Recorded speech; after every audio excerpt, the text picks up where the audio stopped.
Hello, I'm Kyle, and welcome to my Storytime channel. Today's story is A Perfect Chirpy Christmas. Flit dreamed of a white Christmas. He could build snowbirds in the park and skate on frozen bird baths, then curl up in a cosy nest and watch the stars flickering like Christmas tree lights as he drifted off to sleep to a sleigh bell lullaby. What a perfect chirpy Christmas!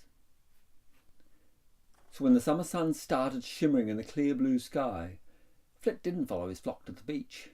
He headed north instead. There were lots of birds heading south. Flit was the only one heading north. But he kept going. Until... there it was!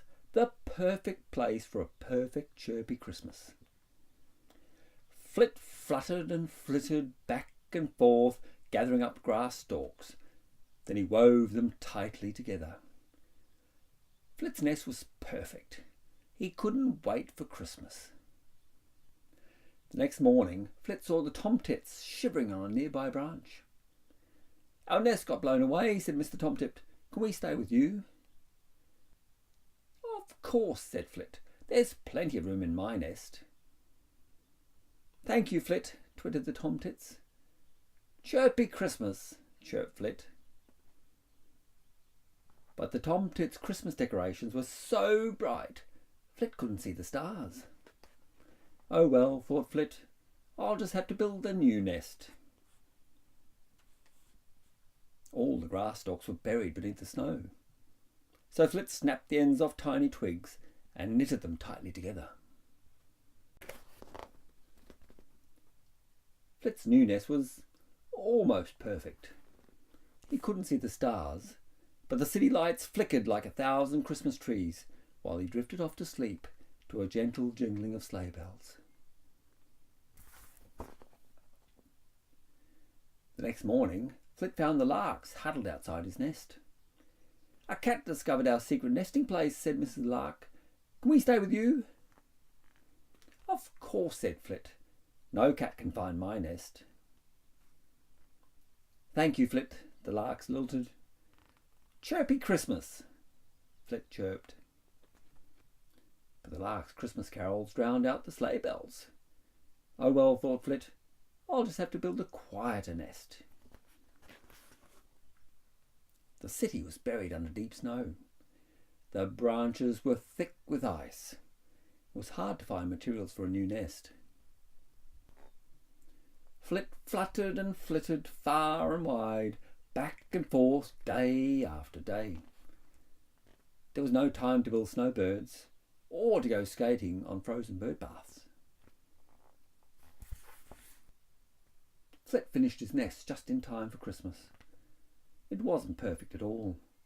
He couldn't see the stars or the city lights, and all he could hear was the rush of traffic. But at least it was warm and dry. "I'm very lucky," thought Flit. "Lots of birds have no nest at all." As Flit drifted off to sleep, he thought of his family. He missed them very much. Tomorrow was Christmas, but it wasn't going to be perfect after all. As the moon smiled down on the city, Flit was woken by the sound of sleigh bells, getting louder and louder. He clambered out of bed and peered outside. What a magical sight awaited! The snow was sparkling in the moonlight, the icy branches were twinkling like stars, and the night rang with sleigh bells as all the birds from the neighbourhood gathered around Flit's nest. "Chirpy Christmas, Flit," the tomtits twittered. "Chirpy Christmas, Flit," lilted the larks.